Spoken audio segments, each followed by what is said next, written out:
ज्ञानतिमिरन्धस्य ज्ञानञ्जनशलाकया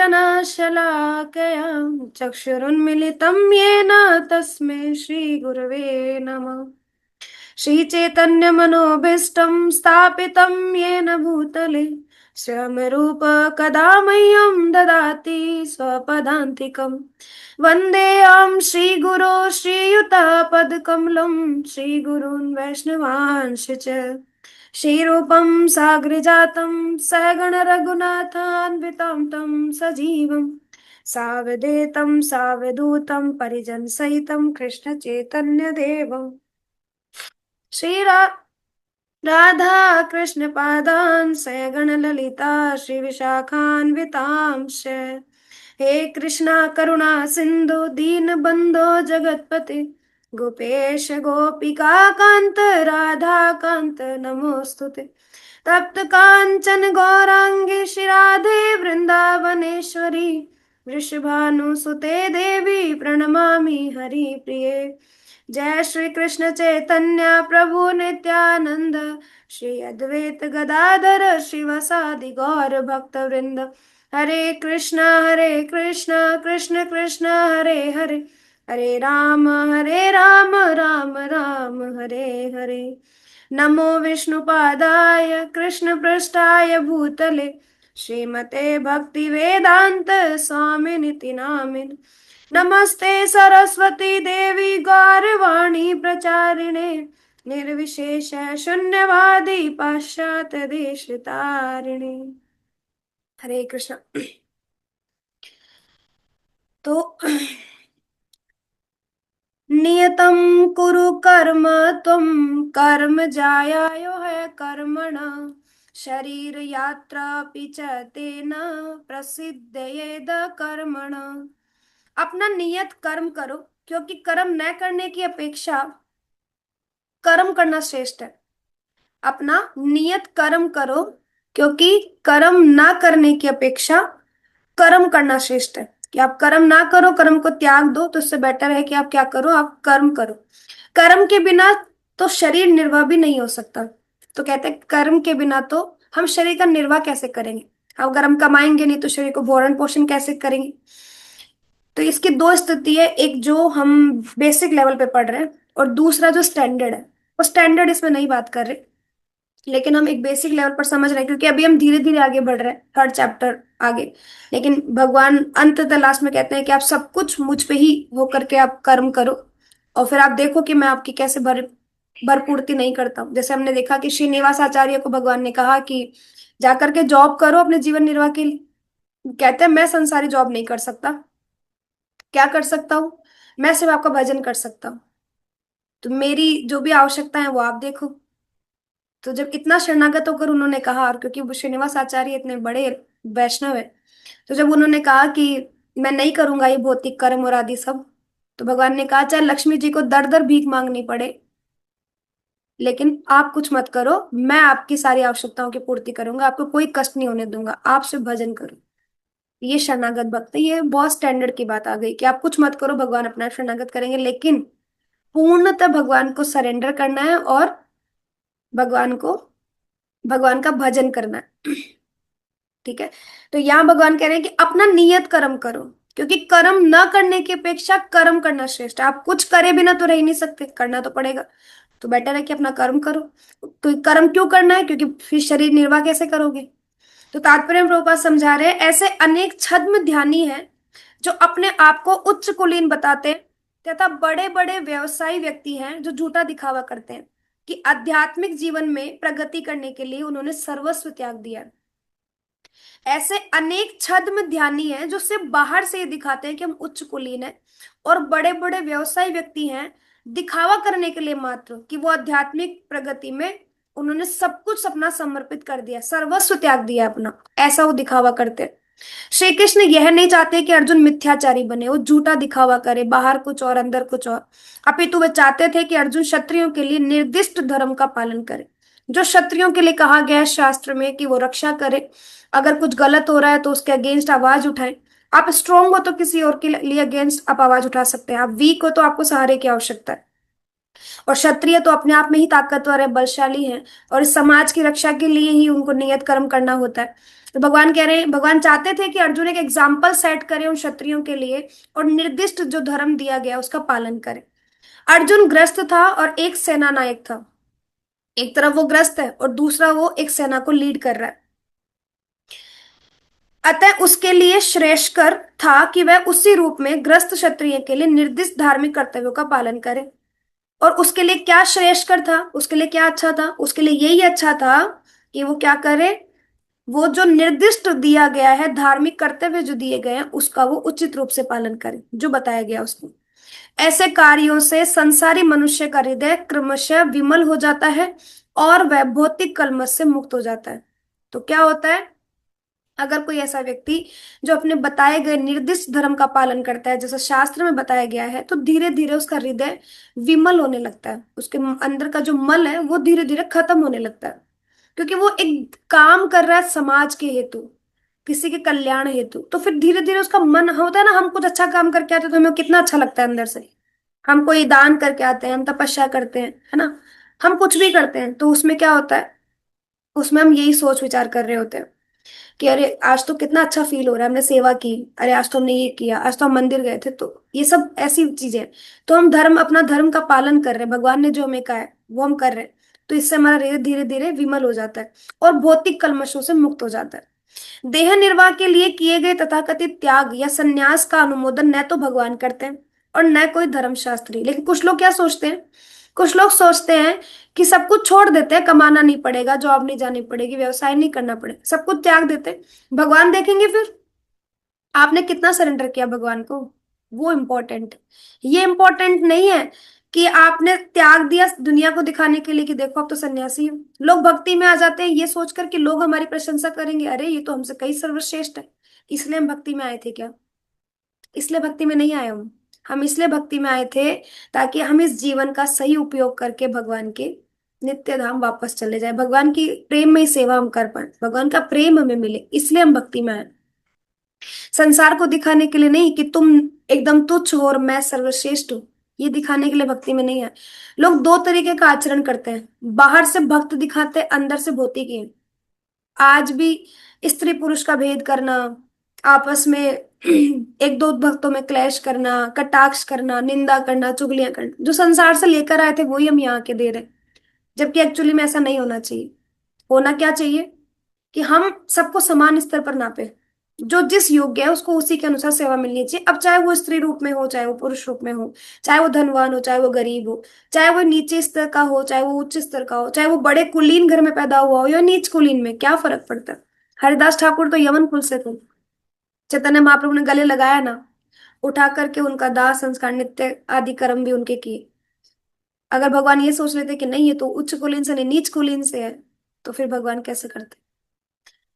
तो जो भी है, इसलिए तो हमारा ये होना चाहिए, भगवान कभी अनुमोदन नहीं करते कि तुम संसार के दिखावे के लिए संन्यास ले लो या सब कुछ त्याग करके चले जाओ।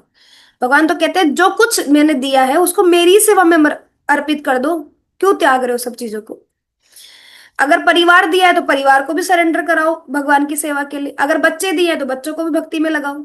माता पिता का तो यही कर्तव्य है, समाज का भी यही कर्तव्य है। समाज के धनी मानी व्यक्ति जो अपने आप को कहते हैं, उनका ये कर्तव्य है कि वो पूरे समाज को सेवा में लगाए, भगवान की सेवा करने के लिए। तो किसी चीज को त्यागना इसका कोई हल नहीं है। आखिर देह निर्वाह के लिए कुछ ना कुछ तो करना होता है।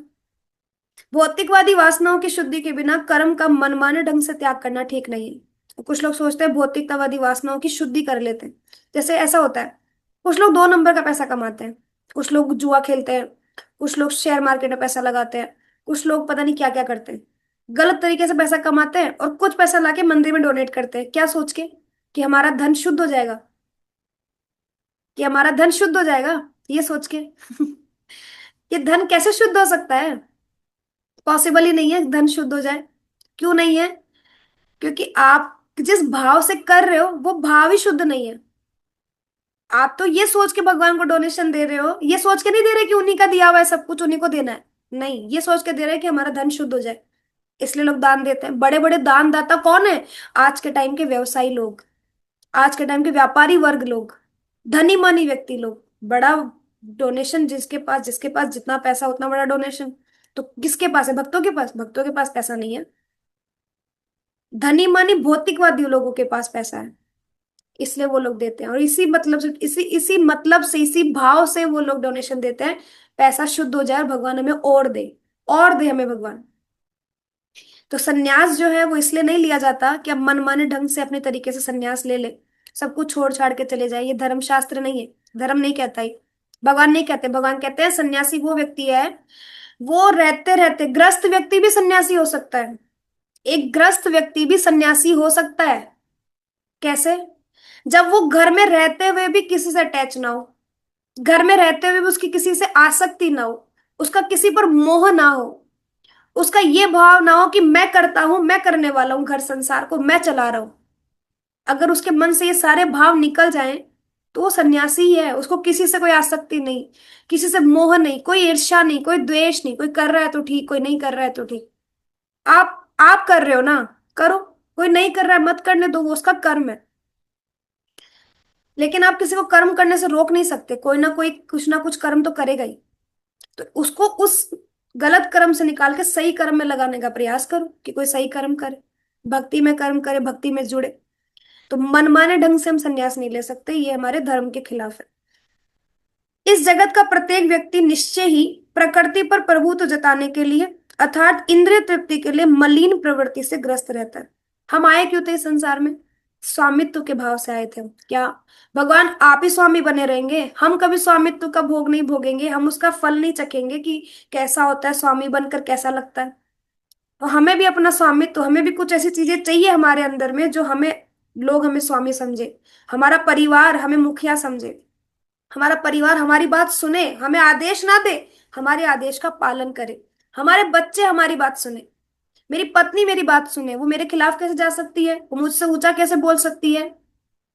वो मेरी बात सुने गर्दन झुका करके। ये स्वामित्व वाला भाव। मैं 100 अलग अलग एम्प्लॉयज का एक कंपनी का मालिक हूँ, मेरे 100 लोग मेरे अंडर में काम करते हैं, वो लोग मुझे सलाम करें। ये स्वामित्व का भाव। गेट खुले तो लोग गेट खोलते ही सबसे पहले सलाम करें, बाद में गेट खुले। ऐसा स्वामित्व का भाव। इसलिए इस भौतिक संसार में आए थे हम। और जैसे ही हमने आकर के इस प्रकृति के 3 गुणों का संग किया, और क्या हुआ? हम इतने अहंकारी, इतने गर्व में आ गए, इतना ईर्ष्या द्वेष ये सब चीजें हमारे अंदर आ गई कि हम फिर इसी में ही उलझ के रह गए। हम भूल गए कि हम तो भगवान की सेवा भी करना चाह रहे थे। भूल कर ही तो यहाँ आए थे, संबंध को भुला करके ही तो। कि आपसे हमारा कोई संबंध नहीं है, हमें तो अपना स्वामित्व वाला भाव जीना है। तो निश्चय ही अगर हम प्रकृति पर प्रभुत्व जताना चाहते हैं, आप कहते हो मैं प्रकृति हूं, मैं कर रहा हूं सब कुछ। अगर सूर्यदेव ये कहे कि मैं कर रहा हूं सब कुछ, तो उसी क्षण भगवान उससे उसकी रोशनी छीन ले, क्योंकि उसके पास अपनी रोशनी थोड़ी है। भगवान के दिव्य तेज से ही तो वो अपनी रोशनी जो है वो प्राप्त कर रहे हैं। और कहें, अगर वो कहें कि मैं संचालन कर रहा हूं, चंद्रदेव कहें, सूर्यदेव कहें, वो कहें मैं संसार को चला रहा हूं, भगवान कहे मैं कहाँ हूं फिर? अगर तुम ही सब चला रहे हो तो फिर मैं कहाँ हूं? कह ही नहीं ये कहना ही गलत है। जैसे हम बोल रहे हैं उनका कहना गलत है, तो हमारा भी तो कहना गलत है। हम भी तो कहते हैं अरे परिवार मैं चला रहा हूँ, इस कंपनी को मैं चला रहा हूँ, इस्कॉन में मैं ही चला रहा हूँ। कुछ लोगों को लगता है हम ही चला रहे होते हैं। भगवान चला रहे हैं, कोई किसी को नहीं चला रहा। हमारे अंदर खुद में ही चलने की शक्ति नहीं, हम क्या किसी को चलाएंगे? भगवान चला रहे हैं सब, भगवान कर रहे हैं सब कुछ। ऐसी दूषित प्रवृत्तियों को शुद्ध करने की आवश्यकता है। और जिनके अंदर ऐसी प्रवृत्तियां हैं कि वो सोचते हैं कि हम प्रकृति के पर प्रभुत्व जमा लेंगे, तो प्रकृति भगवान के अंडर में, हमारे अंडर में नहीं। हम प्रकृति के अंडर में हैं। हम प्रकृति के 3 गुणों के अनुसार कार्य करते हैं। वो हमें नचाती है, 3 गुणों के आधार पर हम नाचते हैं। कभी गुस्सा आ जाता है, कभी रजोगुण बढ़ जाता है, कभी शुद्ध सत्व गुण में आ जाते हैं हम लोग।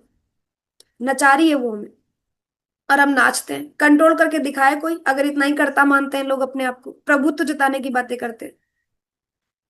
नियत कर्मों द्वारा ऐसा किए बिना मनुष्य को चाहिए कि तथाकथित अध्यात्मवादी बनने और सारा काम छोड़कर अन्यों पर जीवित रहने का प्रयास ना करे। तो बहुत सारे लोग सब कुछ त्याग करके सोचते हैं कि हम डिपेंडेंट हो जाते हैं। अरे लोग हैं, अपने आप पालेंगे हमें, हम क्यों करें ऐसा? हम तो रोड पे बैठ के भीख मांग लेंगे। बहुत सारे पैसे वाले लोग आते हैं, कोई ना कोई भीख दे ही जाएगा। तो उन पर डिपेंड क्यों हो रहे हो? आपके हाथ पैर चल रहे हैं ना, तो करो। जॉब करो, कमाओ, सब चीजें करो। स्त्रियों के लिए नहीं कहा गया है जॉब करना। स्त्रियों का काम है घर संभालना, गृहस्थी संभालना, सब चीजें करना, शास्त्र यही कहते हैं। तो स्त्रियों के लिए नहीं कहा गया, पुरुषों की बात हो रही है ना। डायरेक्टली अगर कोई बात आती है पुरुष को लेके, किसी को लेके, तो पुरुष के ही लिए ही आ रही है, स्त्रियों के लिए नहीं। स्त्रियों का काम है अपने पति की सेवा, अपना घर का पालन पोषण करना, अपना कर्तव्य निभाना, बच्चों को अच्छे संस्कार देना, बच्चों को भक्ति से जोड़ना, है ना, अपने पति की सहर्ष उनकी सेवा करना, सर झुका करके हर चीज मान लेना, ये सब चीजें, ये पत्नी की कर्तव्य है। एक लड़की का कर्तव्य है कि वो जब तक वो अनमेरिड है तब तक वो फैमिली के संरक्षण में रहे, जब वो शादी हो जाए उसकी तो पति के संरक्षण में रहे, उसके बाद वो अपने बेटे के संरक्षण में रहे, और जब बुढ़ापा आ जाए बिल्कुल तो बेटे बहू के उसके मार्ग उसमें रहे। तो कहीं पे भी वो स्वतंत्र नहीं है। हमारी यही स्थिति है शास्त्रों में।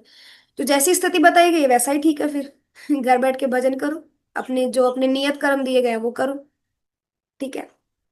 तो इसलिए मनुष्य को चाहिए कि तथाकथित अध्यात्मवादी बनने और सारा काम छोड़कर अन्यों पर जीवित रहने का प्रयास ना करे। ऐसा नहीं सब कुछ छोड़ दो और दूसरों पे ही डिपेंडेंट हो जाओ, तो फिर आप बोझ बन जाओगे, फिर आप भजन भी अच्छे से नहीं कर पाओगे। लेकिन अगर आप भगवान पर सरेंडर हो तो छोड़ दो सब कुछ, घर बार सब कुछ। घर बार भी छोड़ दो, जॉब नहीं करनी है तो घर बार भी छोड़ दो, और फिर भिक्षाटन करके करो। जिस दिन भिक्षा मिले उस दिन खाओ, उस जिस दिन नहीं मिले उस दिन मत खाओ। डिपेंड रहो भगवान के ऊपर, लोगों के ऊपर डिपेंड मत रहो, उनके ऊपर निर्भर मत रहो। तो इस तरीके से हमें समझना चाहिए कि हम किसी और के ऊपर, अन्यों के ऊपर आश्रित ना हो जाए। हम आश्रित हो जाते हैं और हम आराम से बैठ करके एकदम अपनी ऐशो आराम की जिंदगी जी रहे होते हैं, और नाम कर रहे होते हैं कि भक्ति में हमने सब कुछ छोड़ दिया, जबकि भक्ति का तो बै भी नहीं कर रहे।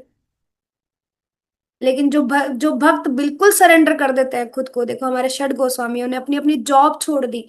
क्या उस टाइम पर क्या सोने की मुद्राएं वो लोग कमाया करते थे, अपनी सैलरी में उनको कितनी कितनी मुद्राएं मिलती थी।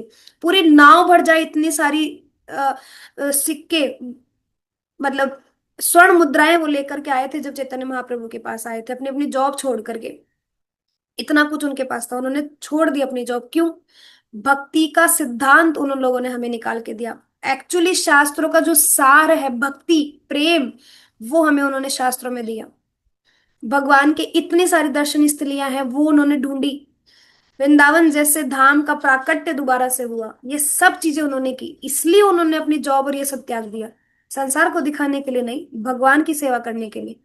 और की भी। आज भी इतना टाइम हो गया उनको गए हुए, लेकिन फिर भी आज हम उनको शास्त्रों में पढ़ रहे हैं, उनके एग्जाम्पल्स देते हैं, उनके जीवन परिचय से हम इतना कुछ सीखते हैं, उनकी जीवनी पढ़ते हैं तो हम इंस्पायर होते हैं कि कैसे षड गोस्वामी जीवन जिया करते थे अपना। लेकिन क्या हम उसी स्तर पर हैं कि हम अपना सब कुछ छोड़ रहे हैं ये कह करके, अरे अब नहीं करेंगे जॉब वॉब, कुछ नहीं करेंगे, जो मिलेगा खा लेंगे। तो घर में क्यों रह रहे हो फिर? सब कुछ छोड़ के जाओ।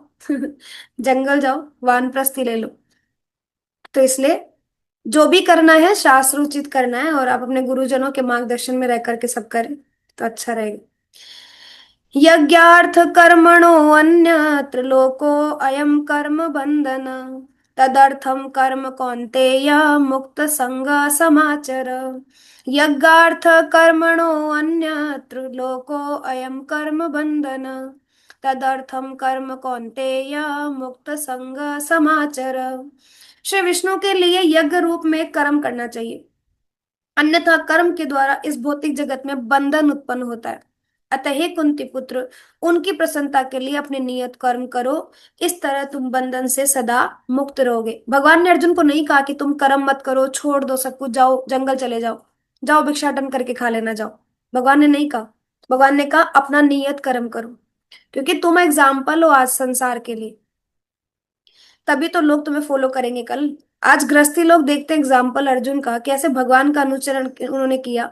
भगवान ने जो जो कहा उन्होंने किया, जैसे जैसे कहा उन्होंने किया। अगर वो नहीं करने का प्रदर्शन कर रहे हैं तो हम जैसे लोगों के लिए हम ढीठ है ना। हम अड़ियल है, बहुत जल्दी चीजों पे अड़ जाते हैं कि नहीं हम नहीं करेंगे, नहीं हम नहीं करेंगे। तो शास्त्र क्या कहते हैं उसके अंदर हमें विचार करना चाहिए। हाँ, लेकिन जहां आपको लगे कि आपकी मानसिक स्थिति खराब हो सकती है, आप उस कर्म को त्याग सकते हैं। जहां आपको लगता है कि किसी संग से आप बीमार हो रहे हैं, आपको क्षति पहुंच रही है, आप मेंटल स्टेबिलिटी अपनी खो रहे हैं, तो आप उस संग को त्याग सकते हैं, उस कर्म को त्याग सकते हैं, वो मत करो आप। एकांत ले लो कुछ समय के लिए। लेकिन आप कर्म करना नहीं छोड़ सकते, एकांत में हो तो भी काम तो करना ही पड़ेगा। भौतिक काम नहीं करोगे तो भजन करोगे, आध्यात्मिक कर्म करोगे, करोगे तो सही। तो कहते हैं श्री विष्णु के लिए यज्ञ रूप में कर्म करना चाहिए, और क्योंकि इससे कर्म के द्वारा भौतिक जन्म में, जगत में बंधन उत्पन्न होता है। अगर नहीं करोगे तो बंधन उत्पन्न होगा, क्योंकि कुछ ना कुछ तो आप करोगे। ठीक है। तात्पर्य में प्रभुपाद समझाते हैं, जो कि मनुष्य को शरीर के निर्वाह के लिए भी कर्म करना होता है। अतः विशिष्ट सामाजिक स्थिति और गुण को ध्यान में रखकर नियत कर्म इस तरह बनाए गए हैं कि उस उद्देश्य की पूर्ति हो सके। क्यों बनाए गए हैं नियत कर्म? समाज में एक वर्ण आश्रम है। समाज में कोई धन अर्जित करता है, जैसे वैश्य, व्यापारी वर्ण धन अर्जित करते हैं, धन को मार्केट में लगाते हैं, लोगों को चीजें मिलती हैं, वो लोग उस चीज का यूटिलाइज करते हैं। ठीक है। कुछ कुछ लोगों को व्यापार देते हैं, कुछ लोगों को जॉब देते हैं वो लोग, ताकि वो धन कमा सके। समाज में ब्राह्मण वर्ग है, तो ब्राह्मण वर्ग ये इसलिए होते हैं कि वो दान आदि दें, वो यज्ञ आदि कर्म करवाएं। ठीक है। वो दान दे, दान ले, यज्ञ करें, यज्ञ करवाएं, वो क्या बोलते हैं, यज्ञ आदि, दान आदि और यज्ञ, ज्ञान और दान। पाठन पाठन। हाँ, यज्ञ, पढ़ना और दान और पढ़ाना। दान, तीन। हाँ प्रभु जी। पठनम पाठनम अध्ययनम अध्यापनम दानम देयम। हाँ, तो दान, 6 करने हैं भजन ब्राह्मण को। करना, करवाना, अध्ययन करना, अध्ययन करवाना, दान देना और दान दे लेना, वो सब करना। तो यज्ञ आदि भी उसी के अंदर आ जाता है, कि यज्ञ आदि करना और करवाना, ये सब। तो इस तरीके से ब्राह्मण का ये कर्तव्य है। तो जो ब्राह्मण का कर्तव्य है, ताकि वो समाज को बनाए रख सके, जो वैश्य परिवार है जिनके पास पैसा है, उनसे यज्ञ आदि करवाना, अनुष्ठानिक कर्म करवाना, समाज की व्यवस्था को बनाए रखना। अगर शूद्र है तो सेवा करते हैं, और अगर वो क्षत्रिय है तो समाज की रक्षा करते हैं। तो एक व्यक्ति को एक पर्टिकुलर सेवा दी गई है कि वो ये करेगा, उसका ये नियत कर्म है कि वो ये करेगा। अब एक भी नहीं करेगा तो प्रॉब्लम आ जाएगी।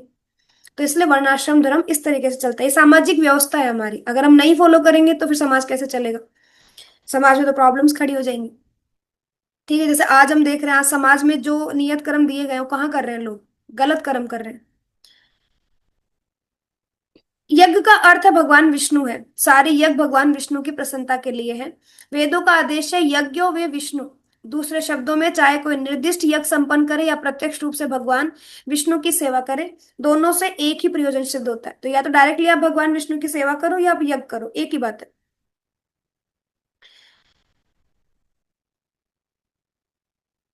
अतः जैसा कि श्लोक में संस्तुत किया गया है, कृष्ण भावनामृत यज्ञ ही है। कैसे? प्रभुपाद कहते थे कि हमारा मुख जो है वो क्या है? हवन कुंड। हम उसमें क्या कर रहे हैं? हाँ, कान हमारे हवन कुंड है। हम मुख से बोल रहे हैं जो सामग्री है, और उसको हम कहाँ डाल रहे हैं? कान में। यानी हमें हरिनाम बोलना है, और वो कहाँ जा रहा है? कान में जा रहा है। इसका मतलब हमारे कान जो है वो हवन कुंड है। हम यहाँ से बोल रहे हैं और इसमें आहुति डाल रहे हैं। तो हम जो कहते हैं स्वाहा स्वाहा, तो ये क्या है? ये हम कानों में डाल रहे हैं। ये हम जो डेली हरे कृष्ण महामंत्र का जाप करते हैं, ये हमारी आहुतियां हैं जो हम दे रहे हैं डेली। तो ये कृष्ण भावनामृत जो है वो यज्ञ के ही समान है जो हम कर रहे हैं। हम अपनी सेवा करते हैं, हम किसी भी अंग से हम भगवान की सेवा कर रहे हैं, ये हमारी तरफ से आहुति ही है भगवान के लिए जो हम कर रहे हैं। जरूरी नहीं है, इस कलयुग में वैसे भी यज्ञ संपन्न करवाना पॉसिबल है, नहीं है। क्योंकि कुछ भी चीज शुद्ध नहीं है, पंडित बोलने वाले शुद्ध नहीं है, वस्तुएं शुद्ध नहीं है, स्थान शुद्ध नहीं है, समय ऐसा हो रखा है, आने वाले लोग ऐसे ही हैं जिनको आप बुलाओगे। पंडित पंडित नहीं है, ब्राह्मण ब्राह्मण नहीं है, फिर आप कैसे भगवान आपका जो है यज्ञ को स्वीकार करेंगे? क्या करना है दिखावा करके, पैसा लगा के, जब भगवान स्वीकार ही नहीं कर रहे तो इसलिए वर्णाश्रम धर्म का भी उद्देश्य है भगवान विष्णु को प्रसन्न करना। तो हर वर्णाश्रम धर्म में जितने भी सारे आश्रम है, ये सब भगवान विष्णु को ही प्रसन्न करना उनका कर्तव्य है। वर्णाश्रमाचारवता पुरुषेण परा पुमान विष्णु आराधते, विष्णु पुराण में कहा गया 3.8.8 में। अतः भगवान विष्णु की प्रसन्नता के लिए कर्म करना चाहिए। इस जगत में किया जाने वाला अन्य कोई कर्म बंधन का कारण होगा, क्योंकि अच्छे तथा बुरे कर्मों के फल होते हैं, और कोई भी फल कर करने वाले को बांध लेता है। आप बुरा कर्म करोगे तो पाप होगा, अच्छा कर्म करोगे तो पुण्य मिलेगा। लेकिन अगर आप भगवान विष्णु की प्रसन्नता के लिए कर्म करोगे तो आप कर्म बंधन से मुक्त रहोगे। ठीक है। अच्छा बुरा कर्म करोगे तो उसके अकॉर्डिंग फल मिलेगा ही मिलेगा, माइनस नहीं होता। 100 गलतियां करी, 50 अच्छी करी, 100 - 50 = 50, ऐसे नहीं हो सकता। 100 अच्छा करा है तो अच्छे का फल मिलेगा, 50 गलत करा है तो 50 गलत का फल भी मिलेगा। माइनस नहीं होता यहाँ पे खाता, मैथ नहीं चल रही यहाँ, है ना। 1 - 1 इज इक्वल टू 0। भगवान मैंने इतने सारे खराब कर्म किए, इतने सारे खराब किए, आज से मैं प्रण लेता हूँ सारे अच्छे काम करूंगा, अनगिनत अच्छे काम करूंगा, कुछ नहीं होगा। भगवान बुरे कर्मों का फल भी देंगे, अच्छे कर्मों का भी। लेकिन अगर आप मान लो भक्ति में आ गए हो, फिर आपसे कोई गलत कर्म हो रहा है तो भगवान माफ कर देते हैं। भगवान हमारे प्रारब्ध काट देते हैं, कई कई जन्मों के प्रारब्ध काट देते हैं भगवान भक्ति में आने के बाद। जब हमारी शरणागति देखते हैं, जब देखते हैं हम कितना डेडिकेटेडली सब चीजें फॉलो कर रहे हैं, सब त्याग देते हैं भगवान। भगवान कहते हैं इसका सब ले लो, इसको भक्ति करने दो अच्छे से बस। चाहे भले से पिछले जन्मों में कितना कुछ गलत किया, लेकिन अभी इसको भक्ति मिली है तो कितना दृढ़ता से भक्ति कर रहा है, तो भगवान प्रसन्न होते हैं, आपके सारे कर्म बंधनों को काट देते हैं। प्रेजेंट में जो आप कर्म कर रहे हैं ना, कोई गलत कर्म भी आपसे हो गया, भगवान उसको भी अनदेखा कर देंगे। लेकिन जब आप भक्ति करोगे तब, सही और गलत के फेर में लगे रहोगे तब नहीं, तब तो कर्म फल मिलेगा। अतः कृष्ण को प्रसन्न करने के लिए, यानी विष्णु को प्रसन्न करने के लिए कृष्ण भावना भवित होना होगा। और जब कोई ऐसा कर्म करता है तो वो मुक्त दशा को प्राप्त रहता है। तो अगर कोई भगवान को बिल्कुल प्रसन्नचित रखना चाहता है तो मुक्त होकर के कर्म करे। ये भगवान मैं अपने लिए कोई कर्म नहीं कर रहा, जो करवा रहे हैं आप करवा रहे हैं, जो कर रहा हूं वो मैं कर रहा हूं, लेकिन वो आप करवा रहे हैं, आप उसके निमित्त बन रहे हैं हर चीज के लिए। मैं ना अपनी मर्जी से कुछ कर रहा हूं, ना अपने हित के लिए कुछ कर रहा हूं, जो करवाने वाले आप। अच्छा कराओ बुरा करो सब आपके हाथ में, अपने हाथ में नहीं है। यही महान कर्म कौशल है। और प्रारंभ में इस विधि में अत्यंत कुशल मार्गदर्शन की आवश्यकता होती है। हम पढ़ चुके हैं काफी बार कि जब हम थोड़ा सा भी श्रद्धावान होते हैं, हमें भक्तों का संग मिलता है, फिर हम भजन क्रिया में लगते हैं। ये क्या है, ये स्टार्टिंग की अवस्था है हमारी। स्टार्टिंग में हमें बहुत गाइडेंस चाहिए, हमें बहुत मार्गदर्शन चाहिए स्टार्टिंग में। एक बच्चा जब थोड़ा सा भी चल करके खड़ा होने लगता है तो माता कैसे उसके पीछे पीछे रह करके उसको प्रोटेक्ट करती है। क्यों? अभी बच्चे को चलना नहीं आया, अभी उसको चलना नहीं आया अच्छे से, वो उठ के चल नहीं पा रहा, गिर जाता है बार बार, कहीं लग गई तो चोट। वैसे ही हम छोटे बच्चे हैं अभी, अभी हम कनिष्ठ स्तर पर ही हैं। भगवान कैसे हमें संभालते हैं, क्योंकि पता है अरे अभी नया नया भक्ति में है, अभी अपराध भी होंगे, अभी हम गलत भी चीजें करेंगे, अभी हम हमारे ऊपर मान के ऊपर भी बहुत सारी चीजें ले लेंगे, हम काफी बार छोड़ के चले जाएंगे सब चीजों को। ये सब भगवान हमें संभालते हैं। कोई उस चीज को अनुभव कर लेता है, कोई नहीं करता, लेकिन भगवान हर स्थिति में हमें संभालते हैं।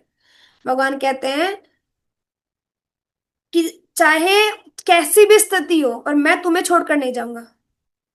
एक शराबी व्यक्ति अगर बैठ करके शराब पी रहा है, इस शरीर में जो भगवान ने दिया है उस शरीर का गलत यूटिलाइज कर रहा है, वो इसके अंदर जो है दुरुपयोग कर रहा है इस शरीर का, इसको बिगाड़ने में लगा हुआ है, वो भी पीता है, तो क्या भगवान उसके हाथ निकल जाते हैं क्या? परमात्मा साइड में होके बैठ जाते हैं क्या? उसके अंदर ही बैठे रहते हैं भगवान। वो गलत कर्म कर रहा है फिर भी भगवान उसके अंदर विराजमान है। और इससे बड़ा क्या एग्जाम्पल होगा? कोई मांस खा रहा है और भगवान उसके हृदय में बैठे हैं, सोचो।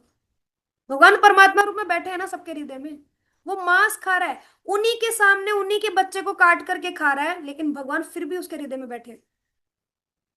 इससे बड़ी और क्या एग्जाम्पल होगा? लोग मार रहे हैं, लोग मर्डर कर देते हैं लोगों का, लोग गलत चीजें करते हैं लोगों के साथ, फिर भी भगवान उसके हृदय में बैठे हैं, छोड़ के थोड़ी जा रहे हैं उसको। इससे बड़ा और क्या एग्जाम्पल होगा कि कितना सहनशील है भगवान, कितना देखते हैं हम जैसे लोगों को। तो हम पहले स्तर पर हैं अभी, फर्स्ट लेवल पर है मैं भी। भगवान हमें देख रहे हैं कि अरे अभी तो ये चलना सीख रहा है, ये गिरेगा पड़ेगा उठेगा लगेगी, फिर उठेगा फिर गिरेगा फिर पड़ेगा फिर उठेगा। भगवान हमें, हम पहली स्टेज पर हैं, तो भगवान हमें देख रहे हैं। जब हम चल के एकदम खड़ा होना सीख लेंगे ना कि हाँ अब मैं चल पा रहा हूँ, भगवान देख लिया कि हाँ ये चल रहा है, अब ये चल रहा है, तब भगवान थोड़ा नजर हटाएंगे कि ठीक है चलो ये चल रहा है ना, फिर ध्यान रखेंगे कि ये चल रहा है, गिर ना जाए बस हम। लेकिन फिर थोड़ी देर के लिए छोड़ देंगे कि ठीक है तो अपनी मर्जी से कर जो कर रहा है। लेकिन अभी हम उस स्थिति में हैं, इसलिए स्टार्टिंग में जब भक्ति में हम जुड़ते हैं तो अभी हमारी श्रद्धा कच्ची रहती है, विकसित श्रद्धा नहीं है हमारी, पूर्ण सरेंडर नहीं किया हमने अभी तक। तो हम गिरते पड़ते रहते हैं, मान अपमान सहन करते हैं, सुख दुख सहन करते हैं, बहुत सारी चीजें होती है। तो हम भक्तों में इसलिए कर रहे होते हैं क्योंकि प्रतिस्पर्धा लगी रहती है, परिवार में इसलिए करते हैं कि भगवान घर वाले सोचते हैं कि बच्चा भक्ति में चला गया, हमें छोड़ देगा, अरे कल को ब्रह्मचारी बन जाएगा, हमें छोड़ के चला जाएगा, फिर हमारा जीवन यापन कैसे चलेगा, हमारी सेवा कौन करेगा, अगर बेटा सन्यासी बन गया, ब्रह्मचारी बन गया तो कैसे होगा। तो वो इस भाव से तो हम तो दोनों तरफ फंस के रह जाते हैं, और उस स्थिति में हम डगमगा जाते हैं, भटक जाते हैं। काफी बार लोग भक्ति छोड़ के चले जाते हैं, लेकिन ये इसका समाधान नहीं है। हाँ, कुछ समय के लिए टाइम खराब हो सकता है, उस समय के लिए अपने आप को एकदम शांत कर लो, चुपचाप हो जाओ, अंडरग्राउंड हो जाओ कहते हैं ना, अंडरग्राउंड हो जाओ कुछ समय के लिए, और अपनी साधना बढ़ाओ अच्छे से, और फिर भगवान पे छोड़ दो, सब वो करेंगे जो करना है सही। तो वो मुक्त दशा को तो यहाँ कह रहे हैं कि स्टार्टिंग में उसे अत्यंत कुशल मार्गदर्शन की आवश्यकता होती है। भगवत भक्त के निर्देशन में या साक्षात भगवान कृष्ण के प्रत्यक्ष आदेश के अंतर्गत जिनके अधीन अर्जुन को कर्म करने का अवसर मिला था, मनुष्य को परिश्रम पूर्वक कर्म करना चाहिए। तो दो चीजों का सहारा लेना है, क्या? साधु और शास्त्र। जैसे हम तीन के लिए कहते हैं गुरु साधु शास्त्र, हम तीन लोगों का सहारा लेते हैं, गुरु साधु शास्त्र। तो गुरु साधु शास्त्र में क्या होता है? गुरु के मार्गदर्शन में आज के टाइम पे हम नहीं रह सकते कंटिन्यूअसली, क्यों? क्योंकि उतना एसोसिएट नहीं कर पाते उनसे, तो फिर हम क्या करें? वैष्णवों के संग में रहे, सीनियर वैष्णवों के संग में रहे, मेंटोर, गाइड, काउंसलर, इन सब के अंडर में रहे, उनसे पर्सनली कनेक्ट करें, अपनी बात रखें उनके सामने। और फिर अगर इससे भी समाधान नहीं निकल रहा, तो शास्त्र में जो कहा गया उसको पढ़ो, फिर आप देखो, तीनों को गाइडेंस में आप रहो, साधु, शास्त्र और गुरु, ताकि हम अपने जीवन को अच्छे से मार्गदर्शित करके इस जीवन को सुचारू रूप से चला पाए, और परिश्रम पूर्वक हम कर्म करें। इंद्रिय तृप्ति के लिए कुछ भी नहीं किया जाना चाहिए, अपितु हर कार्य कृष्ण की प्रसन्नता के लिए होना चाहिए। तो हम जब भी कोई कर्म करें, हमारे मन में एक ही विचार हो कि मैं जो कुछ कर रहा हूँ, खा रहा हूँ कृष्ण के लिए, सो रहा हूँ कृष्ण के लिए, मैं कहीं घूमने जा रहा हूँ कृष्ण के लिए, जॉब कर रहा हूँ कृष्ण के लिए, बच्चों को पाल रहे हैं कृष्ण के लिए, बच्चों को पढ़ा रहे हैं कृष्ण के लिए, हर एक जगह ये सोचो कृष्ण के लिए। अब उसमें दिमाग मत लगाओ ऐसा कैसे कृष्ण के लिए, कैसे कैसे कृष्ण के लिए, नहीं, बस ये सोचो कृष्ण के लिए कर रहा हूँ, जो कर रहा हूँ कृष्ण के लिए कर रहा हूँ, कृष्ण की प्रसन्नता के लिए कर रहा हूँ। गलत नहीं, ऐसा नहीं नॉनवेज खाने वाला व्यक्ति बोल रहा है अरे मैं जो कर रहा हूँ कृष्ण के लिए कर रहा हूँ, नहीं। जुआ खेलने वाला व्यक्ति बोल रहा है अरे मैं इसको चीट कर रहा हूँ कृष्ण के लिए कर रहा हूँ, नहीं। शास्त्र में जो आदेश दिए गए हैं, वो नियत कर्म आप कर रहे हैं, वो मैं कृष्ण के लिए कर रहा हूँ। इस विधि से न केवल कर्म के बंधन से बचा जा सकता है, अपितु इससे मनुष्य को क्रमशः भगवान की वह प्रेमा भक्ति प्राप्त हो सकेगी जो भगवत धाम को ले जाने वाली है। इस विधि से न केवल कर्म बंधन से बचा जा सकता है, क्योंकि जब आप निष्काम कर्म करोगे, आपने ना पुण्य के लिए कर्म किया ना पाप के लिए, आपने तो निष्काम होकर के किया कि मुझे कुछ नहीं चाहिए बदले में, मैं भगवान की प्रसन्नता के लिए कर रहा हूं, तो कर्म बंधन नहीं लगेंगे आपको, कोई भी कर्म बंधन नहीं लगेगा आपको। और इससे मनुष्य क्या होगा? भगवान की प्रेम भक्ति उसको प्राप्त होगी, और वो भगवत धाम को ले जाने वाली है। ठीक है। सह यज्ञ प्रजा सृष्टा पुरोवाच प्रजापति अनेन प्रसविष्यध्वमेष वोस्तवि वष्ट काम दुख। क्या कहते हैं?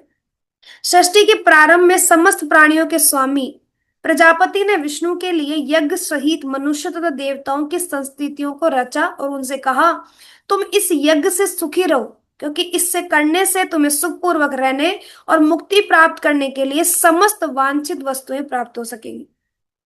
तो सृष्टि के प्रारंभ में जो समस्त प्राणी है उनके स्वामी होते हैं प्रजापति। उन प्रजापतियों ने विष्णु के लिए, जिस दक्ष प्रजापति थे माता पार्वती के पिताजी, है ना, तो जब उन्होंने विष्णु के लिए यज्ञ किया, तो बहुत सारे मनुष्य और देवताओं के सहित उन्होंने काफी सारी संततियों को रचा, अलग अलग संतानों की उत्पत्ति हुई। उनसे कहा, तुम इस यज्ञ से सुखी रहो, और इसमें तुमने जितना कुछ किया है वो तुम्हें सुख पूर्वक और मुक्ति प्राप्त करने के लिए जो तुम्हें वांछित वस्तुएं चाहिए वो सब प्राप्त होंगी। तात्पर्य में प्रभुपाद समझाते हैं, प्राणियों के स्वामी विष्णु द्वारा भौतिक सृष्टि की रचना बद्ध जीवों के लिए भगवत धाम वापस जाने का सुअवसर है। ये क्या है? ये ट्रायल रूम है। ट्रायल रूम समझते हैं? हम जाते हैं मॉल में, कपड़ा लेते हैं, देखते हैं ये ठीक आएगा क्या हमें, फिर हम जाते हैं चलो ठीक है ट्राई करके आते हैं। हम ट्राई करने गए, सही फिट बैठा तो ले लिया, और सही नहीं फिट बैठा तो नहीं लेंगे। तो क्या है? ये ट्रायल रूम है हमारा। इस संसार में जो हम आए हैं ना, ये ट्रायल चल रहा है हमारा। अगर आप एकदम भगवान जैसा चाहते हैं वैसा आप कर गए तो आप पास हो गए, और अगर आप भटक गए इस भौतिक संसार में ही, प्रकृति के तीन गुणों में ही, तो यही घूमते रहना, इस पूरे मॉल में घूम लोगे लेकिन वो ड्रेस नहीं मिलेगी जो आपको चाहिए। तो भगवान नहीं मिलेंगे, आपको चाहिए जो। क्योंकि होता है ना, एक बार हमें लगता है अरे ये पसंद आ गई है, लेकिन अगर वो फिट नहीं बैठी फिर दूसरी पसंद ही नहीं आती। फिर आप पूरा मॉल घूम लो, नहीं मिलेगा, फिट नहीं बैठ पाओगे फिर आप, या आपको वो चीज अच्छी नहीं लगेगी। वैसे इस ट्रायल रूम में हम, इस ट्रायल रूम में अगर हम भगवान को सही जचा कि हाँ ये ठीक लग रहा है, कपड़ा इतना माप तोल के लेते हैं हम, सब्जी में टमाटर को ऐसे घुमा घुमा के देखते हैं, अरे सही है ना, दाग धब्बा तो नहीं है ना, 50 रुपए की चीज। हम तो भगवान के धाम जा रहे हैं, भगवान तो घुमा घुमा के सोचो, ऐसे लोट पलोट करके पूरा देखेंगे, तब सोचेंगे कि कहीं पे भी एक दाग भी नहीं है ना, एक बिल्कुल, तब अंदर प्रवेश करने देंगे। तो जितने धक्के भगवान दे रहे हैं ना, खाए जाओ, डट करके खाओ एकदम। मैं भी खा रही हूँ सब खाओ एकदम डटे रहो, लेकिन भगवान माला नहीं छोड़ेंगे, गुरुदेव को नहीं छोड़ेंगे, आपको नहीं छोड़ेंगे, बाकी सब छूट जाए, बाकी भक्तों का संग छूट जाए, बाकी हम एसोसिएट ना करें किसी से, कोई बात नहीं, ठीक है, स्थिति ऐसी हो जाए कभी ऐसी, कोई बात नहीं, लेकिन गुरुदेव आपको नहीं त्यागेंगे, कृष्ण को नहीं त्यागेंगे। और जैसा शास्त्रों में कहा गया वैसा ही उचित जो मार्गदर्शन आप दे रहे हैं हमें, आपकी वाणी से जो मिल रहा है, हम ऐसे ही डटे रहेंगे। आप कितनी परीक्षा ले लो, और कितनी परीक्षा ले लोगे आप, ले लो, तो पूरा सहर्ष स्वीकार करेंगे।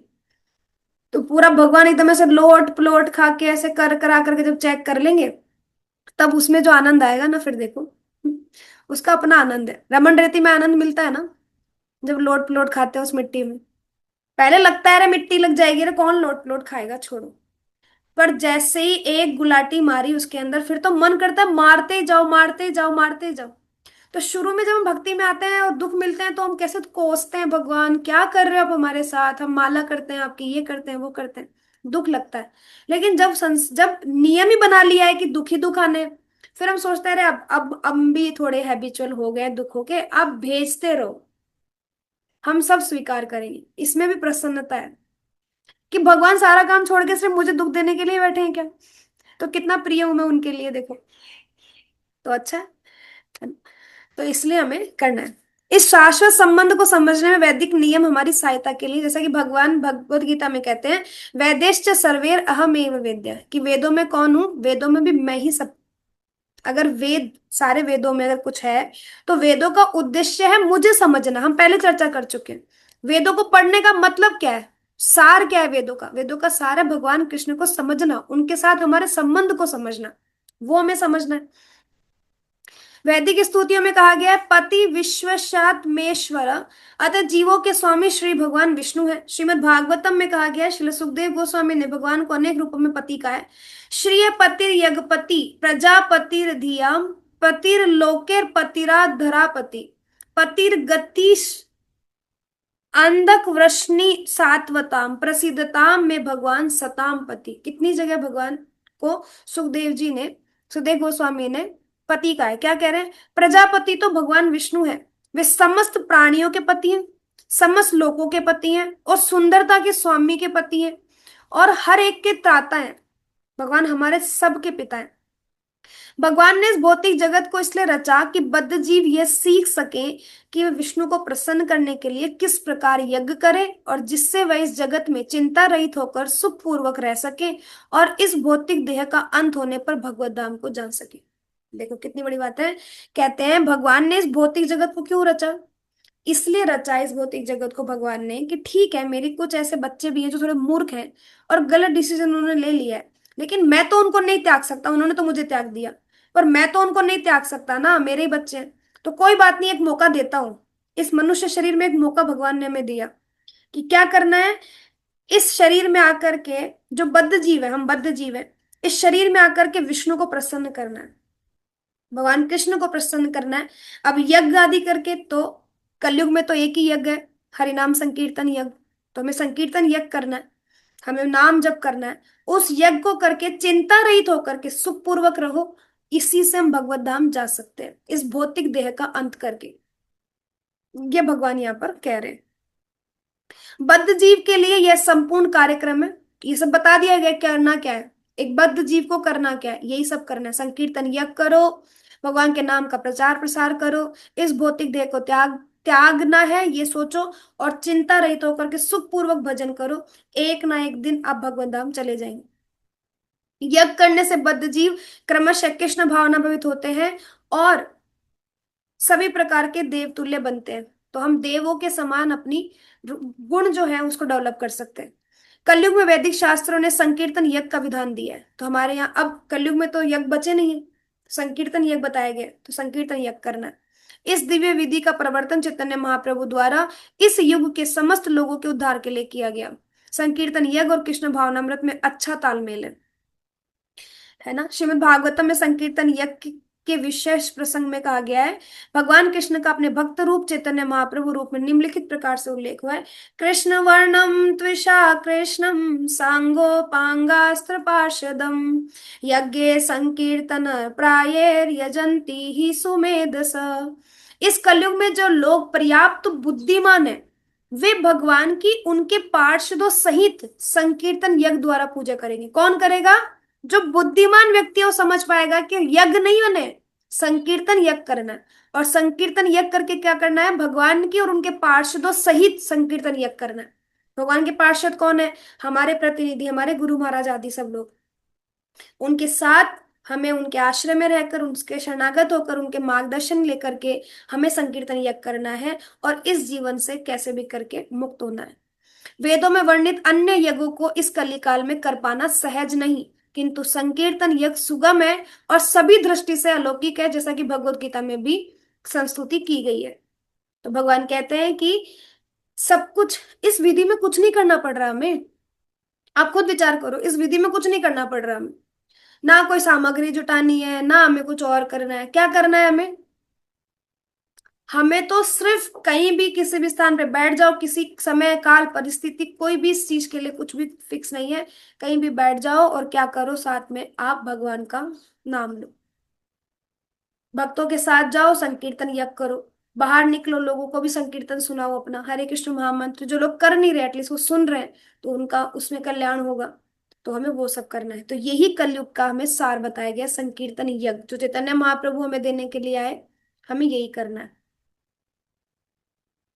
ठीक है। Thank you so much.